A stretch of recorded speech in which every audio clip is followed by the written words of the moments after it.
আজকে আমরা শুরু করব হচ্ছে সন্নিবেশ সমযোজী বন্ধন। তো সন্নিবেশ সমাবেশী বন্ধন হুম, আগে যেগুলো পড়ছি যে হুম, এগুলো এর আগে আমরা যেগুলো দেখছি, আমরা হচ্ছে পর্যায়বৃত্ত ধর্মগুলা দেখছি। জি আমরা হচ্ছে আয়নিক বন্ধনের ব্যাপারে দেখছি। আমরা নরমাল সমযোজী বন্ধন সমযোজী বন্ধনের ব্যাপারে দেখছি। এদের মধ্যে আবার কিছু এর মতো বিহেভ দেখায়, ওর মতো বিহেভ দেখায়, এরকম কিছু ছিল, ওগুলা দেখছি। দেন জি আমরা দেখছি হচ্ছে শঙ্করায়ন।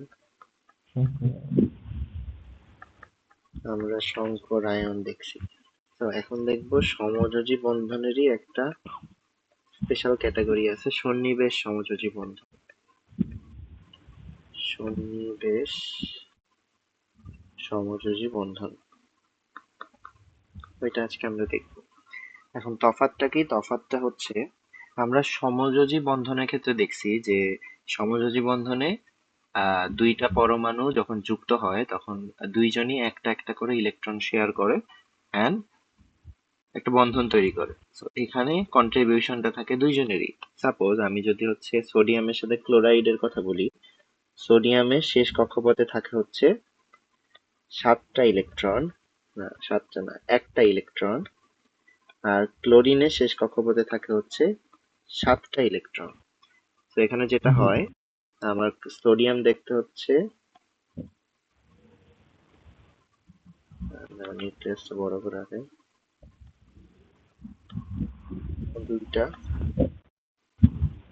এখানে আটটা, আর এখানে থাকে হচ্ছে একটা।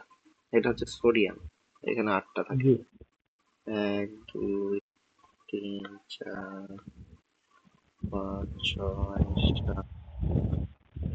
এটা সোডিয়াম। সেম ভাবে ক্লোরিনের কত? ক্লোরিন হচ্ছে 17। সেম ফিগারটাই, 2 8 7 দুই থাকে এখানে, আট থাকে এখানে, আর পরটাতে থাকে হচ্ছে সাতটা। মানে একটা, দুইটা, তিনটা, চারটা, পাঁচটা, ছয়টা, সাতটা। তো এখানে যেটা হয়, এরা কি করে, এরা হচ্ছে, ও এই ইলেকট্রনটা দেয়, সোডিয়াম এই ইলেকট্রনটা দেয়, আর ক্লোরিন এই ইলেকট্রনটা শেয়ার, দুইজন দুইজনের সাথে এইটা শেয়ার করে, একটা জোড়া ইলেকট্রন শেয়ার করে। তো এখানে দুইজনেরই কন্ট্রিবিউশন থাকে, এখানে ওরা একটা সমযোজী বন্ধন গঠন করে। আমরা এরকম দেখছি আগে। কিন্তু সন্নিবেশ সমযোজী বন্ধনটা একটু স্পেশাল। এখানে ইলেকট্রনটা দুইজনই শেয়ার করে কিন্তু দেয় শুধুমাত্র একজন। মানে এখানে আমার নর্মাল সমযোজিতে যেমন ও একটা ইলেকট্রন দিচ্ছে, ও একটা ইলেকট্রন দিচ্ছে, দিয়ে দুইজনই দুইটা ইলেকট্রন মানে ইয়া করতেছে। তো এখানে দুইজনই অর্ধেক অর্ধেক করে শেয়ার করতেছে এন্ড বন্ধন গঠন করতেছে। কিন্তু সন্নিবেশ বন্ধনে দেখবা দুইজনের মধ্যে ইলেকট্রন একজন দিবে, আর আরেকজনের সাথে আরেকজন জাস্ট ভোগ করবে ওটাকে, ও কোনো ইলেকট্রন দিবে না। ও কোনো ইলেকট্রন দিবে না, ইলেকট্রন দিবে একজন, কিন্তু দুইজন মিলে শেয়ার করে বন্ধন গঠন করবে। এটাকে বলতেছে সন্নিবেশ সমযোজী বন্ধন। তো দেখো, দুইটি পরমাণুর মধ্যে ইলেকট্রন আদান প্রদানের মাধ্যমে তড়িৎযোজী এবং ইলেকট্রন শেয়ারের মাধ্যমে সমযোজী বন্ধন গঠন হয়, এটা আমরা জানি। কিন্তু এমন একটি বন্ধন আছে যেখানে অণু গঠনের সময় একটি পরমাণুই বন্ধন সৃষ্টির জন্য প্রয়োজনীয় ইলেকট্রন যুগল মানে ইলেকট্রন জোড়া প্রদান করে এবং অপর পরমাণু ইলেকট্রন না দিয়ে তা সর্বর পরমাণুর সাথে সমানভাবে শেয়ার করে। এটাকে বলে সন্নিবেশ বন্ধন। মানে আমরা সমযোজী বন্ধনে যেটা দেখি, উভয় পরমাণুই একটা করে ইলেকট্রন শেয়ার করে এন্ড দুইজন মিলেই ইলেকট্রন যুগলটাকে কি করে, ভোগ করে। এখানে ইলেকট্রন দুইজনকেই দিতে হয় অর্ধেক অর্ধেক করে সমযোজী বন্ধনে। কিন্তু সন্নিবেশ সমযোজী বন্ধন বা সন্নিবেশ বন্ধনে এখানে ইলেকট্রন প্রদান করে একজন, কিন্তু দুইজন মিলে আবার শেয়ার করে, দুইজন মিলে ভোগ করে। তো এই বন্ধনটাকে বলা হচ্ছে সন্নিবেশ বন্ধন। এটা একটু স্পেশাল টাইপের। তফাৎটা এখানেই, তোমাকে যদি সমযোজী বন্ধন আর সন্নিবেশ সমযোজী বন্ধনের পার্থক্য বলতে বলে বা লিখতে বলে, তখন তোমাকে বলতে হবে সমযোজী বন্ধনে দুইজনই ইলেকট্রন শেয়ার করে অর্ধেক অর্ধেক, কিন্তু সন্নিবেশ সমযোজীতে শুধুমাত্র একটা পরমাণু একটা পরমাণুই পুরা দুইটা ইলেকট্রন মানে জোড়া ইলেকট্রন শেয়ার করে, মানে প্রদান করে। তো দেখো বন্ধন গঠনের শর্ত, সন্নিবেশ বন্ধন গঠনের ক্ষেত্রে কিছু শর্ত আছে, তিনটা শর্ত আছে। তো এক নাম্বার শর্ত হচ্ছে দুটি পরমাণুর মধ্যে দাতা পরমাণু মানে যে ইলেকট্রন দুইটা দিবে, দাতা পরমাণুর যোজ্যতা স্তরে অবশ্যই একটি নিঃসঙ্গ জোড় ইলেকট্রন বা লন পেয়ার ইলেকট্রন থাকতে হবে। যে দান করবে তার যোজ্যতা স্তর বা সেই স্তরে অবশ্যই লন পেয়ার ইলেকট্রন বা নিঃসঙ্গ জোড় ইলেকট্রন মানে কারা? যারা বন্ধনে যাওয়ার আগেই জোড়া হিসেবে আছে, ওগুলো হলো নিঃসঙ্গ জোড় ইলেকট্রন। সো দাতা পরমাণুর যোজ্যতা স্তরে নিঃসঙ্গ জোড় ইলেকট্রন থাকবে। এই নিঃসঙ্গ জোড় ইলেকট্রনটাকেই সে হচ্ছে দান করবে। এই দুইটা জোড়া ইলেকট্রন, নিঃসঙ্গ জোড়া ইলেকট্রন, এটাকেই সে আরেকজনের সাথে শেয়ার করবে। সো প্রথম শর্ত হচ্ছে দাতা পরমাণুর যোজ্যতা স্তরে নিঃসঙ্গ জোড় ইলেকট্রন থাকতে হবে। তারপরে সেকেন্ড দিয়া বলছে দেখো ওই ইলেকট্রন জোড়াকে গ্রহণ করার জন্য এই ইলেকট্রন মানে ওর সাথে এই দাতা পরমাণুর সাথে যে পরমাণুটা এসে যুক্ত হবে তার তো এই দুইটা ইলেকট্রন গ্রহণ করা বা শেয়ার করার ক্ষমতা থাকতে হবে। আমার যদি অরবিটাল ফাঁকাই না থাকে তাহলে হচ্ছে আমি ওই দুইটা ইলেকট্রন নিব কোথায়? তো ওই ইলেকট্রন জোড়াকে গ্রহণ করার জন্য গ্রহীতা পরমাণুর বহিস্থ স্তরে একটি ফাঁকা অরবিটাল থাকা প্রয়োজন। সো আমার বহিস্থ স্তরে একটা ফাঁকা অরবিটাল থাকতে হবে, না হলে হচ্ছে আমি ওই ইলেকট্রনটাকে গ্রহণ করতে পারবো না। তো এটা আমার 2 নাম্বার শর্ত। প্রথম শর্ত হচ্ছে দাতা পরমাণুর নিঃসঙ্গ জোড় ইলেকট্রন থাকবে যোজ্যতা স্তরে, আর দ্বিতীয় শর্ত হচ্ছে গ্রহীতা পরমাণুর যোজ্যতা স্তরে একটা ফাঁকা অরবিটাল থাকবে। দেন দাতা পরমাণুর ইলেকট্রন জোড় গ্রহীতা পরমাণু সম্পূর্ণরূপে স্থানান্তরিত হবে না, বরং দাতা এবং গ্রহীতা উভয় পরমাণুই ওই জোড়াকে ব্যবহার করবে। মানে দাতা পরমাণু ইলেকট্রন জোড় মানে বলতে সম্পূর্ণরূপে আমি একদম দিয়ে দিচ্ছি না, যেটা হচ্ছে আমার আয়নিক বন্ধনে হয়। এখানে যেটা হয় দুইজন মিলেই ইলেকট্রনটাকে ব্যবহার করে বা শেয়ার করে, এটার কথা বলছে। তো আমি যদি উদাহরণ থেকে দেখাই, দেখো এখানে দাতা পরমাণু কিছু দিছে, যেমন দেখো নাইট্রোজেন, একটা দাতা পরমাণু, এখানে অক্সিজেন দাতা পরমাণু। চিন্তা করো নাইট্রোজেনের এক জোড়া নিঃসঙ্গ জোড় ইলেকট্রন থাকে, অক্সিজেনের 2 জোড়া নিঃসঙ্গ জোড় ইলেকট্রন থাকে, সেজন্য এভাবে দেখাইছে। ফসফরাস এর এক জোড়া নিঃসঙ্গ জোড় ইলেকট্রন আছে। এই যে নিঃসঙ্গ জোড় ইলেকট্রন গুলাকে দেখাইছে, এরা হচ্ছে দাতা পরমাণু, এগুলা থাকতে হবে। তো এরা সন্নিবেশ বন্ধন গঠন করতে পারবে। দেখো এটা সন্নিবেশ বন্ধন গঠন এখানে করে নাই, সন্নিবেশ বন্ধনে যাব আর তো দাতা গ্রহীতার দেখানোর জন্য যে এই যে যোজ্যতা স্তরে নিঃসঙ্গ জোড় ইলেকট্রন থাকতে হবে। তো এই যে নিঃসঙ্গ জোড় ইলেকট্রন আছে। দেন বলছে গ্রহীতার হচ্ছে ফাঁকা অরবিটাল থাকতে হবে। কারণ এইচ প্লাস মানে কি? 1s1, হাইড্রোজেনের নরমালি হয় 1s1। জি। এইচ প্লাস এর কি? সে ইলেকট্রন দিয়ে দিছে মানে 1s0, তাহলে এইচ তো ফাঁকা। ওখানে জি। জি। এরকম এরকম পরমাণুগুলার অরবিটাল ফাঁকা থাকতে হবে। আমরা দেখছি অনেক পরমাণু দেখা যায় 3s2 3p5, 3 এর কি ডি অরবিটাল নাই? আছে, কিন্তু আমার তো ইলেকট্রন ওর কাছে পর্যাপ্ত নাই, তাহলে কি ডি অরবিটাল পুরাটাই ফাঁকা? ডি এর মধ্যে তো আরো 5টা ঘর আছে। তো এরকম ফাঁকা অরবিটাল থাকতে হয় যেখানে আমার ওই জোড়াগুলা ঢুকে, সন্নিবেশ বন্ধনের জন্য ওই জোড়াগুলা ঢুকতে পারে। তো এটা আমার গ্রহীতা হওয়ার শর্ত, গ্রহীতার ফাঁকা অরবিটাল থাকতে হয় আর দাতার নিঃসঙ্গ জোড় ইলেকট্রন থাকতে হয়, যেটা এই জায়গাগুলোতে আসে। এন্ড থার্ড শর্ত যেটা ওটা বলছে এগুলা দাতা গ্রহীতা দুইজন মিলে শেয়ার করে, এটা একজন দিয়ে দেয় না। তো এটাই আমার মেনলি সন্নিবেশ বন্ধনের কনসেপ্ট। এরপরে আমরা আস্তে আস্তে আগাই, দেখো কি বলছে। কতিপয় যৌগে সন্নিবেশ বন্ধন গঠনের প্রক্রিয়া, এখন আস্তে আস্তে কিভাবে সন্নিবেশ বন্ধনটা গঠন হয় সেটা দেখাচ্ছে। তো দেখো প্রথমেই একটা উদাহরণ দিছে, দেখবা একটু অন্যরকম মনে হবে, এই টাইপের জিনিস হচ্ছে আগে দেখো নাই। তো আমরা নর্মালি NH4+ এটা কি জানি, অ্যামোনিয়া জি একটা H+ নিলে NH4+ তৈরি করে, এরকম আমরা আগে দেখছি। তারপরে এই যে H3O+, H2O, পানি যদি একটা H+ নেয় তাইলে এইচ থ্রি H3O+ তৈরি করে। এগুলো আমরা এই ছোট ছোট বিক্রিয়া আমরা দেখছি, বাট এটা যে অ্যাকচুয়ালি সন্নিবেশ সমযোজী বন্ধন এটা আমরা জানি না, এটাই দেখবো আজকে। তো এখানে যেটা দেখবা, দেখো এটাকে বলা হচ্ছে অ্যামোনিয়াম আয়ন, রাইট? জি এটা অ্যামোনিয়াম আয়ন। তারপরে এটা হচ্ছে হাইড্রোনিয়াম আয়ন, যে hydronium ion, ammonium ion. Normally আমরা এগুলোকে চিনি, কিন্তু এগুলো কিভাবে আসছে এটা জানি না। তো অ্যামোনিয়াম আয়ন আসে কি, একটা অ্যামোনিয়ার সাথে যখন তুমি একটা H+ যুক্ত করো তখন। সো অ্যামোনিয়ার সংকেত কি? এন এইচ এইচ এইচ, মানে NH3, এটা তো অ্যামোনিয়া, এন্ড নাইট্রোজেনের একটা নিঃসঙ্গ জোড় ইলেকট্রন আছে। আবার এইদিকে থাকে H+, এর কি একটা 1s অরবিটালে ফাঁকা আছে, কারণ সে একটা ইলেকট্রন দান করছে, রাইট? জি তাইলে ওর অরবিটাল ফাঁকা, ওর কাছে নিঃসঙ্গ জোড় ইলেকট্রন আছে, ও কি করবে, এর সাথে শেয়ার করতে পারবে। যৌগটাকে লিখতে হয় এইভাবে একটা অ্যারো দিয়ে। এই অ্যারোটার মানে হচ্ছে নাইট্রোজেন হাইড্রোজেনকে এক জোড়া নিঃসঙ্গ জোড় ইলেকট্রন শেয়ার করছে, এন্ড পুরাটার ইয়া হয়ে গেছে পজিটিভ। আলটিমেটলি আমার এটা পজিটিভ হয়েছে, H+ ছিল, ইলেকট্রনে তো চেঞ্জ হয়নি, হাইড্রোজেনের প্লাসটা। সো আমি পুরা যৌগটা পাইছি NH4। এইটা হচ্ছে একটা সমযোজী সন্নিবেশ সমযোজী বন্ধন, এইটা জাস্ট।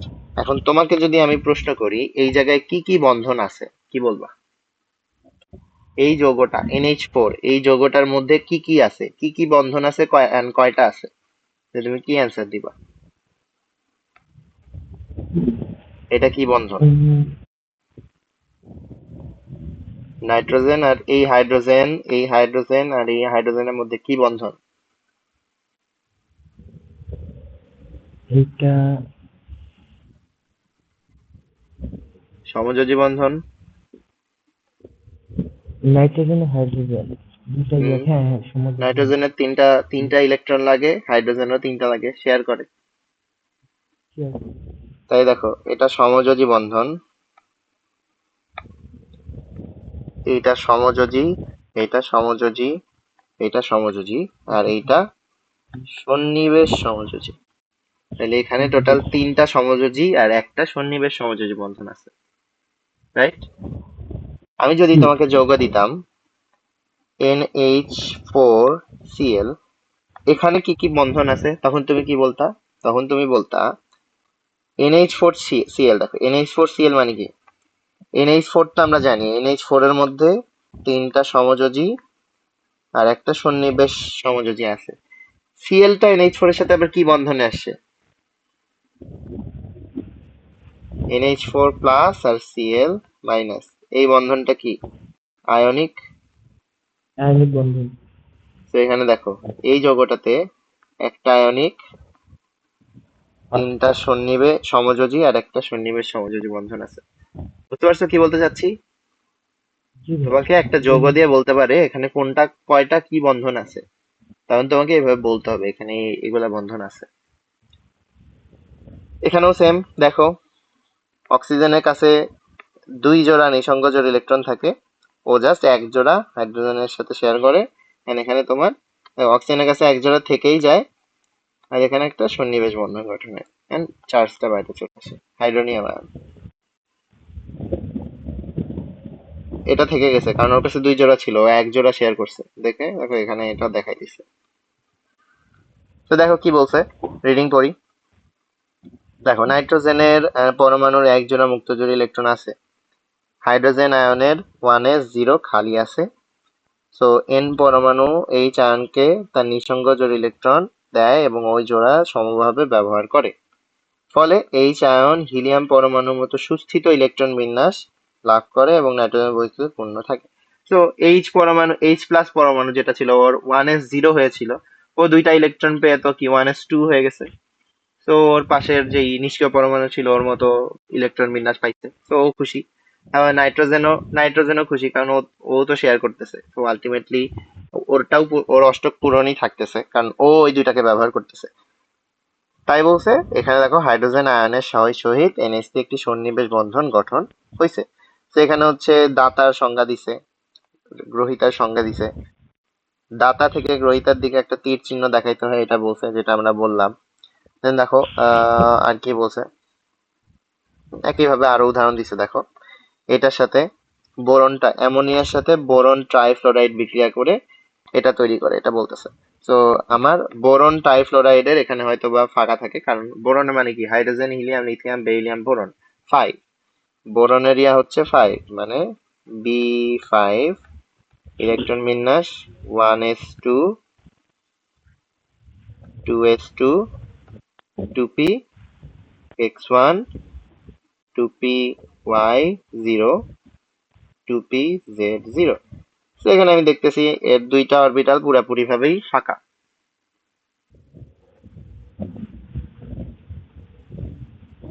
তাই না?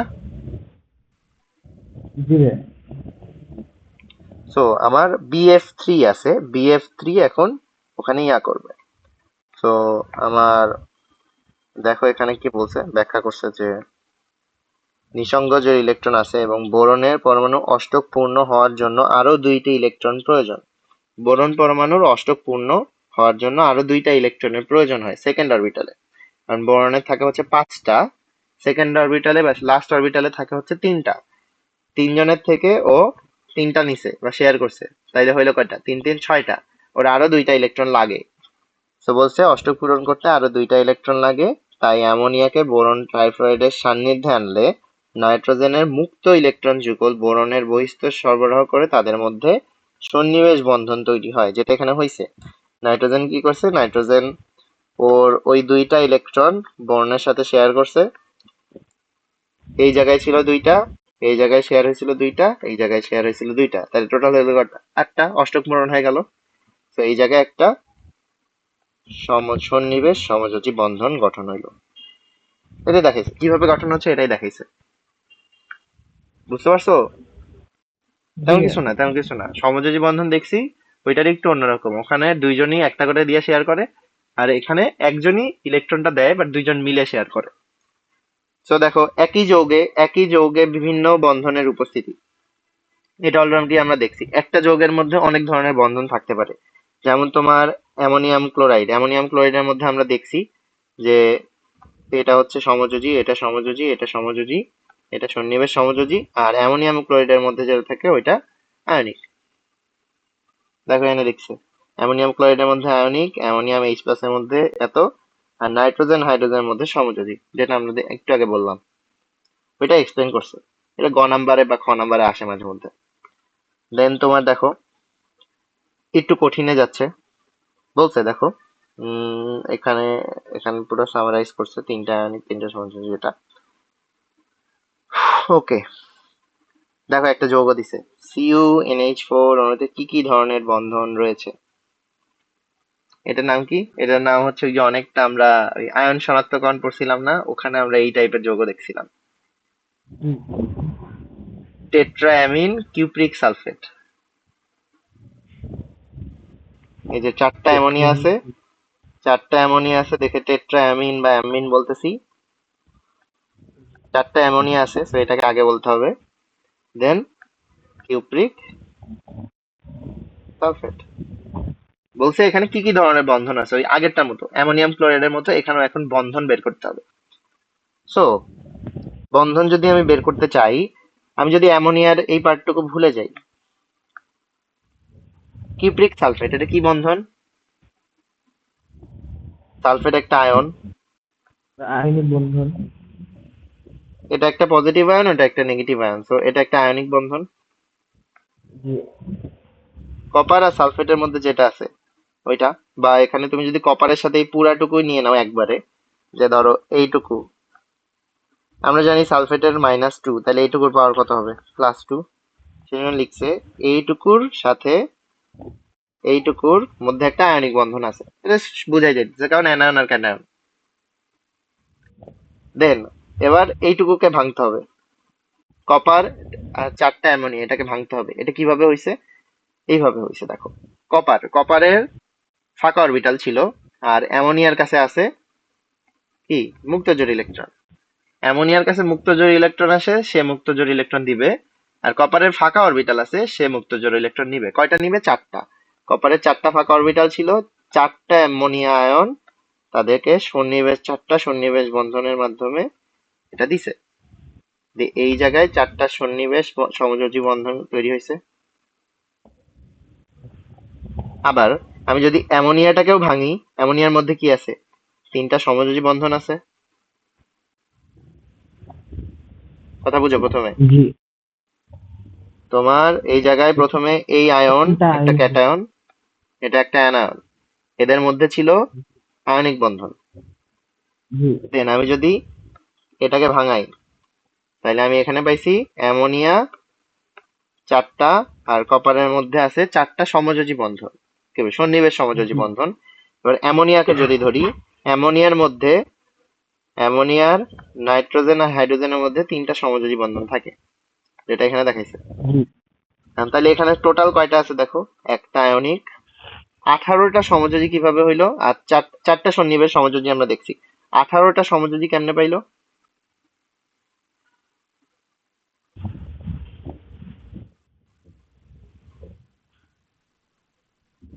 এখানে একটা কি? আয়নিক এটা বুঝছি আমরা, 4টা সন্নিবেশ এটাও বুঝছি।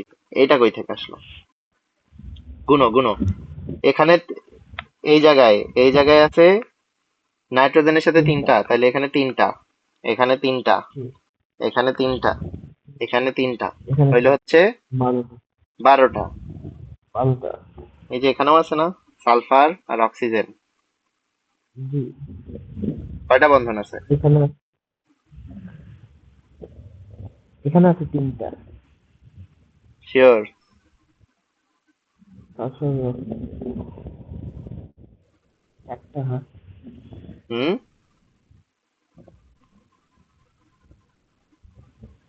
SO4 sulphur.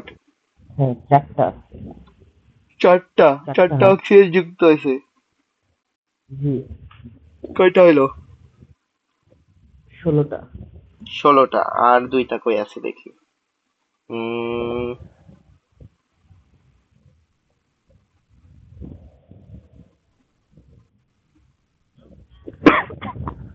কোনটাকে বাদ দিছি?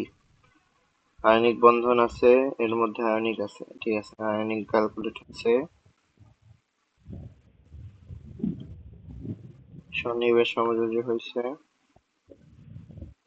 প্রতিটি অ্যামোনিয়াতে সমযোজী বন্ধন আছে 3টা করে, তাইলে 3 4 12, 12, আর ওখানে হচ্ছে 16টাই হওয়ার কথা। আমি ভুল লিখছি? এক্সট্রা 2টা কই থেকে পাইলো? বলো।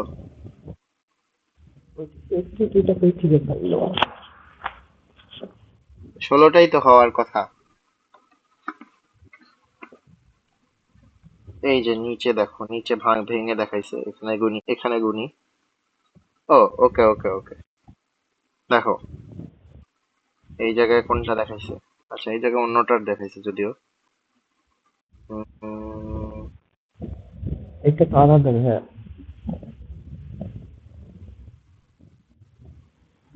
হুম, আলাদা। এখানে সম্ভবত টাইপিং মিস্টেক হয়েছে। আচ্ছা দেখি, সমস্যা নেই।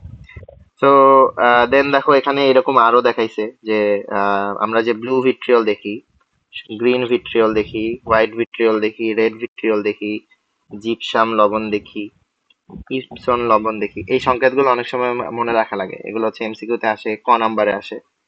সো এগুলা ইম্পর্টেন্ট। এগুলাতেও হচ্ছে সন্নিবেশ, আয়নিক বন্ধনও থাকে, সমযোজী বন্ধনও থাকে।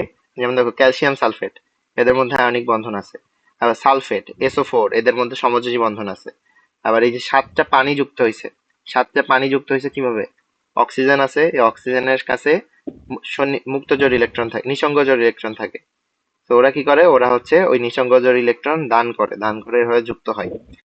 আবার অক্সিজেন পানির মধ্যে এইচ আর হচ্ছে ও, এগুলোর মধ্যে আবার সমযোজী বন্ধন থাকে। সো আলটিমেটলি আমার আয়নিক বন্ধন, সমযোজী বন্ধন, সন্নিবেশ বন্ধন সব একসাথে আসে। আবার সাথে দেখো হাইড্রোজেন বন্ধনও চলে আসছে। কোথায় থাকে? এই যে দেখো, এইখানে একটা উদাহরণ দিছে হাইড্রোজেন বন্ধনের। দেখো এই জায়গায় হাইড্রোজেন বন্ধন তৈরি হয়েছে। এই যে এই জায়গায় হাইড্রোজেন বন্ধন তৈরি হয়েছে। তো দেখো এখানে কি, এই একটা ব্লু ভিট্রিয়লের মধ্যে দেখো আয়নিক বন্ধন আছে, সন্নিবেশ বন্ধন আছে। দেখো সন্নিবেশ বন্ধন কয়টা? 6টা সন্নিবেশ বন্ধন। কোথায় কোথায়? এখানে একটা, এখানে একটা, এখানে একটা, এখানে একটা, এখানে একটা, এখানে একটা, 6টা সন্নিবেশ বন্ধন তৈরি হয়েছে। দেন তোমার আহ 6টা সন্নিবেশ, দেন 4টা হাইড্রোজেন বন্ধন। এই যে 4টা হাইড্রোজেন বন্ধন আমরা দেখলাম। সাথে সমযোজী বন্ধন হচ্ছে 12টা। এই যে 1 2, 1 2 3 4 5 6 7 8, এখানে 8টা, 8টা 9 10 11 12, এই যে 12টা সমযোজী বন্ধন। তো টোটাল 23টা, এটা দেখাইছে এখানে। দেন তোমার এটার কাউন্ট আমরা দেখতেছি, এখানে হয়তো টাইপিং মিস্টেক করছে। 23টা তো এই জায়গায় হয়েছে, হয়তো বা টাইপিং মিস্টেক হয়েছে, এটা চেক দেবো নিয়ে। এখানে দেখো, এখানে গ্রিন ভিট্রিয়লেরটাও দেখাইছে, গ্রিন ভিট্রিয়লেরটাও দেখাইছে। তো এখানে দেখো hydrogen bond, hydrogen bond, hydrogen bond, hydrogen bond, সন্নিবেশ, সন্নিবেশ, সন্নিবেশ, সন্নিবেশ, সন্নিবেশ, সন্নিবেশ, সন্নিবেশ, সন্নিবেশ। দেখো সন্নিবেশ বন্ধন হয়েছে 8টা, হাইড্রোজেন বন্ড 4টা। দেন সমযোজী 1 2 3 4 5 6 7 8 9 10 11 12 13 14 15 16, 16টা সমযোজী। দেন একটা আয়নিক, এর সাথে যেটা গঠন করবে ওটা আয়নিক। টোটাল 29টা। এই কাউন্ট গুলাই তোমাকে দিতে হবে, বুঝছো? নাম্বারে তোমাকে বলবে কাউন্ট দিতে, তখন তোমাকে এভাবে কাউন্ট দিয়ে বলতে হবে। And এটা একদম আনকমন স্ট্রাকচার দেয় না, যেগুলো তোমার বইয়ে থাকে এগুলোর মধ্যেই দেয়। তো দেখা যায় ধরা বাঁধা কয়েকটাই জিনিসই বারবার আসে। তো এই জায়গায় আবার দেখো, এখানে হচ্ছে K4 FeCN6, এটা আমরা দেখছি। পটাশিয়াম ফেরোসায়ানাইড, ফেরিসায়ানাইড, অনেক কিছু বলে, এক এক সময় নাম এক এক রকম হয়। তো এখানে দেখো পটাশিয়াম কে, এটার চার্জ কত? এটার চার্জ +4, কারণ পটাশিয়ামের +1 হয়, 4টার পজিটিভ হবে। দেখো +4 হবে, এটা 4 মাইনাস হবে। তো এখানে আমার কি হয়? Fe2+, এদের থেকে নেয় সায়ানাইড, সায়ানাইড থেকে নেয়। তো এগুলো হচ্ছে আমার সন্নিবেশ সমযোজী বন্ধন। এখানে 6টা সন্নিবেশ সমযোজী বন্ধন আছে। দেন দেখো পজিটিভ আর নেগেটিভ, এদের মধ্যে হচ্ছে একটা আয়নিক বন্ধন আছে,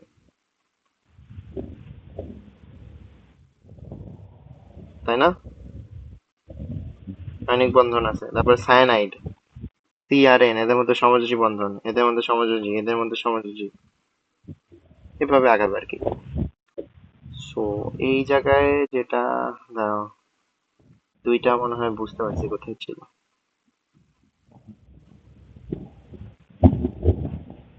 হ্যাঁ বুঝতে পারছি। এই জায়গায় এই 18টা কোথায় ছিল আমি বলি, দেখো। SO4, SO4 না, সালফারের হাত কয়টা? 6টা না?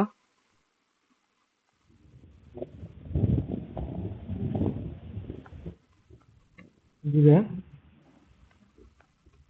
গঠনটা এরকম। কি বললেন বুঝিনি। বলছি সালফারের হাত 6টা না? জি। গঠনটা এরকম, ডাবল বন্ড, ডাবল বন্ড। যে এখানে হচ্ছে আমরা 4টা কাউন্ট করছি না, 1 2 3 4 5 6, আর ওদিকে 12, টোটাল 18। তারপরে আমি চেক দিব নি, 18 মিলছে এবার, এটাই হওয়ার কথা। কারণ এখানে পাওয়ার হচ্ছে -2, এই যে দুইটা অক্সিজেন মাইনাসের জন্য পাওয়ার হয়ে যাবে -2। সালফার একটা অক্সিজেনের সাথে ডাবল বন্ডে যুক্ত হবে, আর একটা অক্সিজেনের সাথে ডাবল বন্ডে যুক্ত হবে। আলটিমেটলি হবে SO4 2-। এই জায়গায় টোটাল সমযোজী বন্ধন হবে হচ্ছে 6টা, তাহলে এখানে 12 + 6 = 18। ওকে। জি ভাইয়া। দেন তোমার এখানে কি বলছে? প্যারাচুম্বকে আমরা দেখব।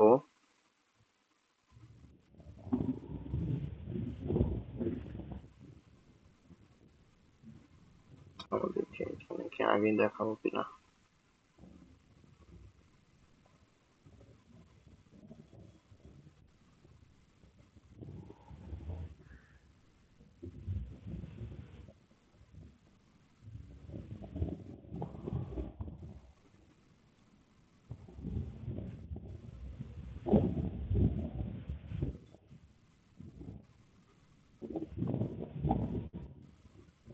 দেখাবো একটু পরে।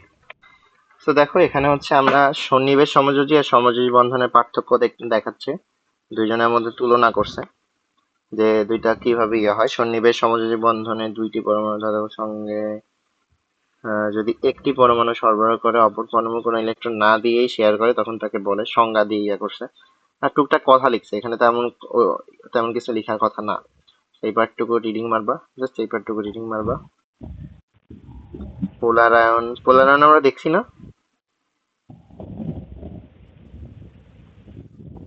এই জি পার্টটি ভাইয়া, হচ্ছে আমরা পরীক্ষার মধ্যে দেখছি নাকি কিছুদিন আগে দেখলাম না আবার।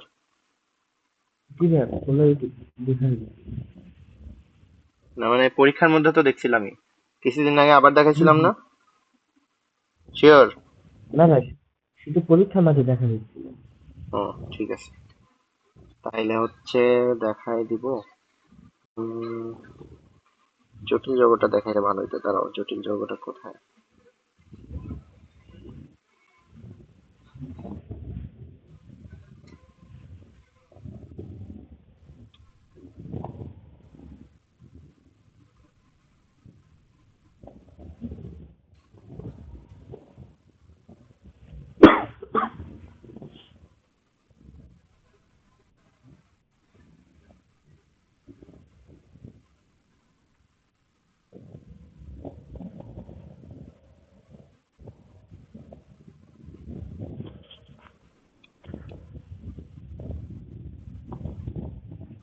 ঠিক আছে আসছে যখন দেখাই দিই।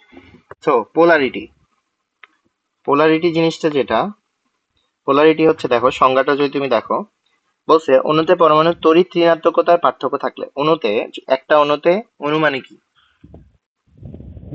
কয়েকটা পরমাণু মিলে একটা অণু গঠন করে। সো অণুতে যদি পরমাণুর তড়িৎ ঋণাত্মকতার পার্থক্য থাকে, উচ্চ তড়িৎ ঋণাত্মক পরমাণুটি শেয়ারকৃত ইলেকট্রনকে শেয়ার, আচ্ছা, পোলারিটি যে বিষয়টা, পোলারিটিটা থাকে হচ্ছে সমযোজী যৌগের ক্ষেত্রে। একটা সমযোজী যৌগে যে পরমাণুগুলা যুক্ত হয় সেগুলার তড়িৎ ঋণাত্মকতার পার্থক্য যদি অনেক বেশি হয়, অনেক বেশি বলতে আমরা দেখছিলাম তড়িৎ ঋণাত্মকতার পার্থক্য 1.7 এর বেশি হইলে এগুলা আয়নিক যৌগ গঠন করে। যদি 0.5 থেকে 1.7 এর মধ্যে হয় তাহলে হচ্ছে এরা পোলার সমযোজী গঠন করে, আর যদি 0.5 এর নিচে হয় তাহলে অপোলার সমযোজী গঠন করে। এরকম একটা স্ট্যাটিস্টিক ছিল না ওই তড়িৎ জি ভাইয়া, ঋণাত্মকতার মধ্যে।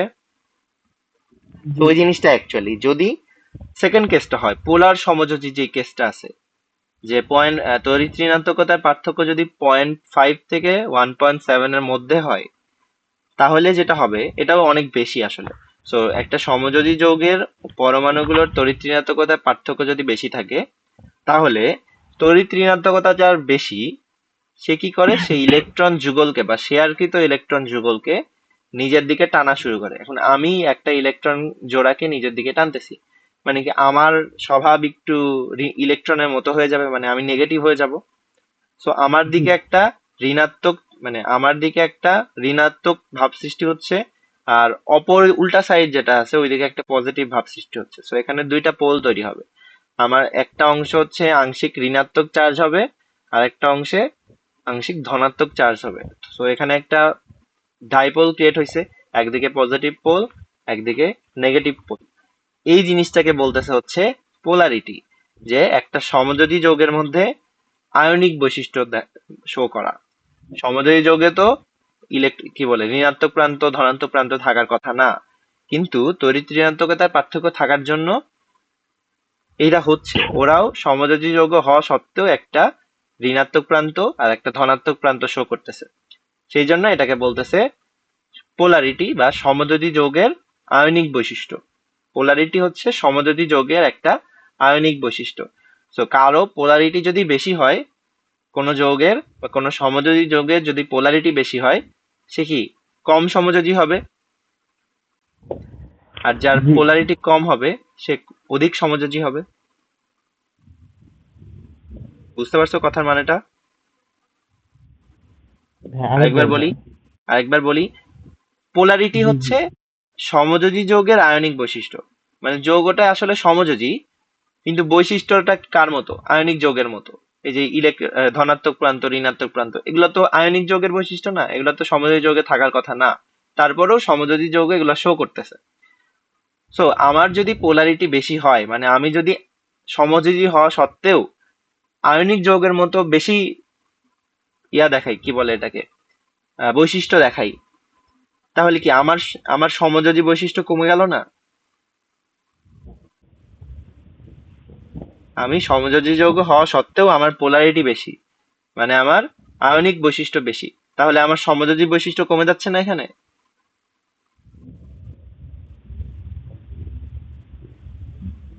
বুঝতে পারছো কি বলছি?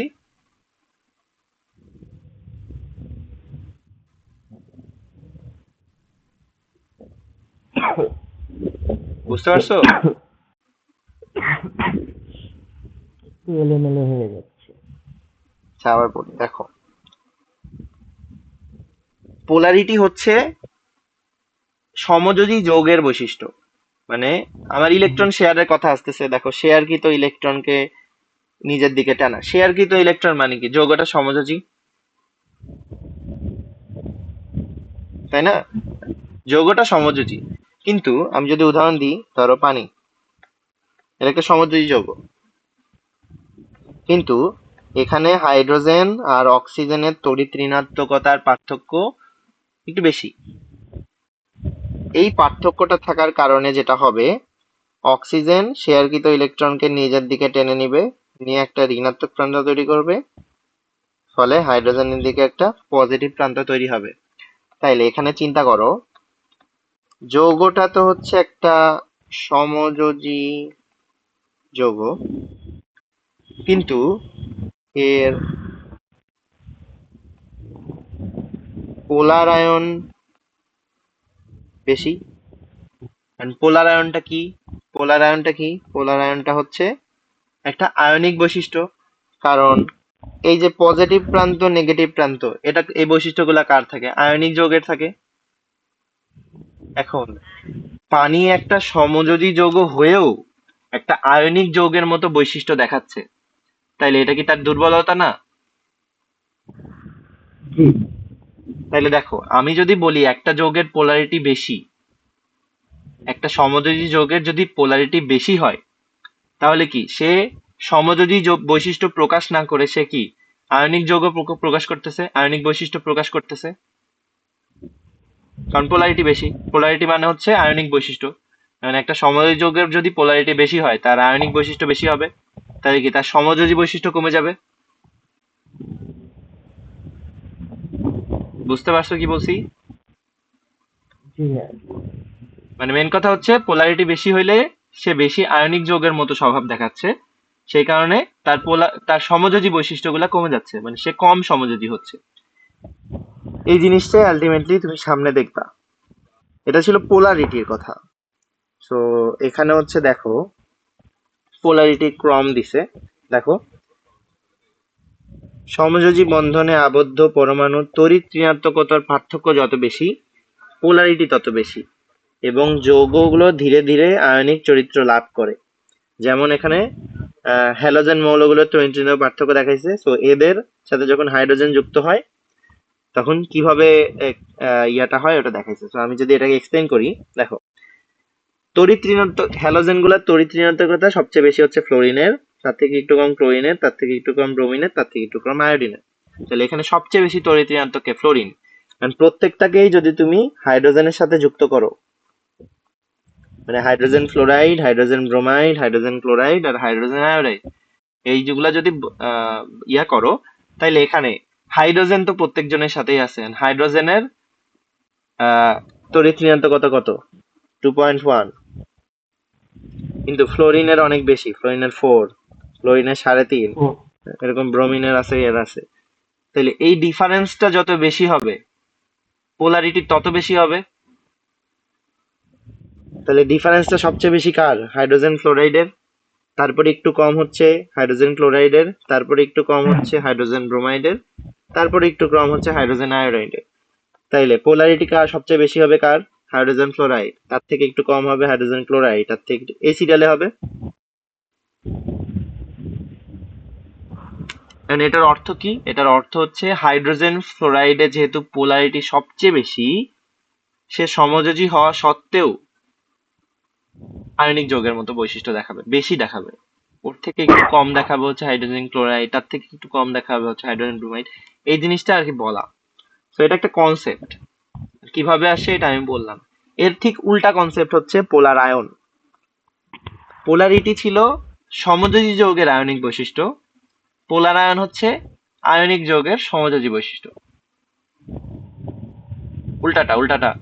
পোলারিটি হচ্ছে সমযোজী যৌগ হয়েও আয়নিক যৌগের মতো বৈশিষ্ট্য দেখানো, আর পোলার আয়ন হচ্ছে আয়নিক যৌগ হয়েও সমযোজী যৌগের মতো বৈশিষ্ট্য দেখানো।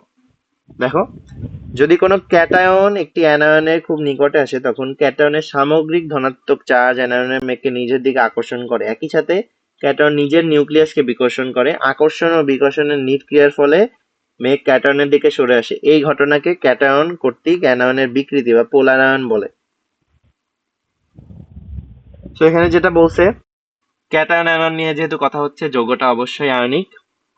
বলছে একটা যৌগের বা একটা আয়নিক যৌগের যখন ক্যাটায়ন আর অ্যানায়ন খুব কাছে চলে আসে তখন ক্যাটায়নের যে ধনাত্মক চার্জ আছে সেটা অ্যানায়নের ইলেকট্রন মেঘকে নিজের দিকে টেনে আনে। মানে এই যে ধনাত্মক চার্জটা আছে ও ইলেকট্রন মেঘ, অ্যানায়নের যে ইলেকট্রন মেঘ আছে, এই যে এটা হচ্ছে ইলেকট্রন মেঘ, এটাকে নিজের দিকে টানে। কিন্তু অ্যানায়নের যেই নিউক্লিয়াস আছে এটা তো আবার পজিটিভ, নিউক্লিয়াসের মধ্যে প্রোটন থাকে, ওইটাকে আবার কি করে? বিকর্ষণ করে। মানে ইলেকট্রনটাকে টানে কিন্তু নিউক্লিয়াসটাকে আবার বিকর্ষণ করে। করে কি হয়?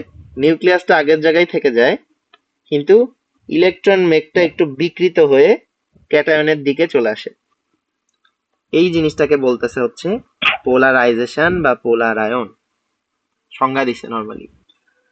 পোলার আয়ন এখন জি। কিভাবে বুঝি আমরা? বলো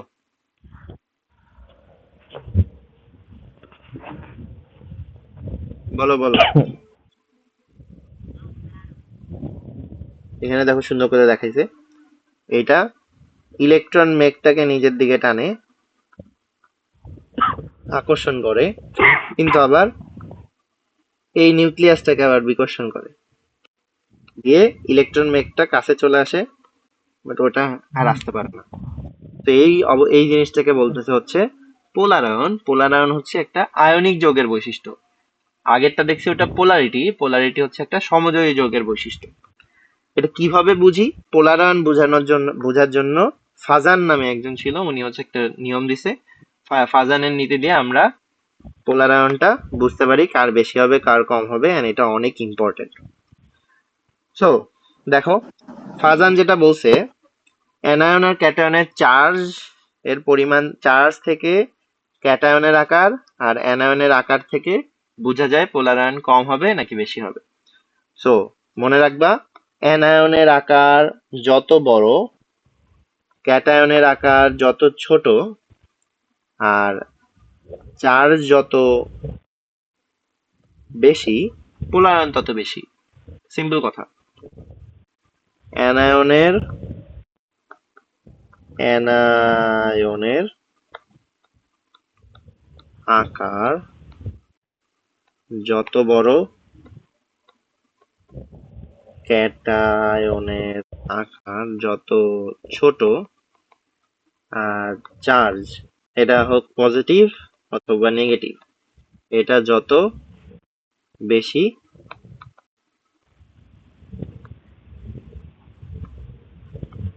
পোলার আয়ন তত বেশি। সিম্পলি ফাজানে এই জিনিসটাই বলছে। অ্যানায়নের আকার বেশি হইলে ক্যাটায়নের আকার ছোট হইলে, চার্জ বেশি হইলে পোলারায়ন বেশি হয়, আর পোলার আয়ন বেশি হওয়া মানে একটা আয়নিক যৌগ সমযোজীর মতো বৈশিষ্ট্য দেখাচ্ছে, সো তার আয়নিক বৈশিষ্ট্যটা কমে গেছে, আগেরটার মতো উল্টাটা। বুঝছো?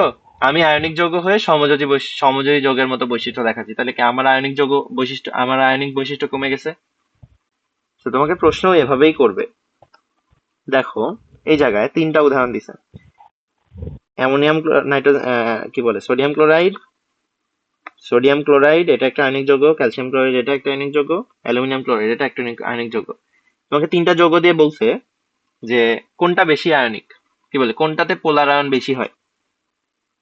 দেখো, সমযোজী বৈশিষ্ট্যের ক্রম, এই পোলার আয়নটা হচ্ছে একটা সমযোজী বৈশিষ্ট্য। তো এখানে আমাকে বলছে কোনটা অধিক আয়নিক, কোনটা অধিক সমযোজী, এভাবে প্রশ্ন করবে। তখন তোমাকে কি করতে হবে, তোমাকে পোলার আয়নে বা ফাজানের নীতিতে চাইতে হবে। এখন চিন্তা করো, আমি যদি অ্যানায়নের আকারে যাই, দেখো অ্যানায়নের আকারে যাই, এখানে অ্যানায়ন কে ক্লোরাইড, 3টাতেই ক্লোরাইড আছে না, তাহলে এখানে কি অ্যানায়নের আকারের পার্থক্য হবে?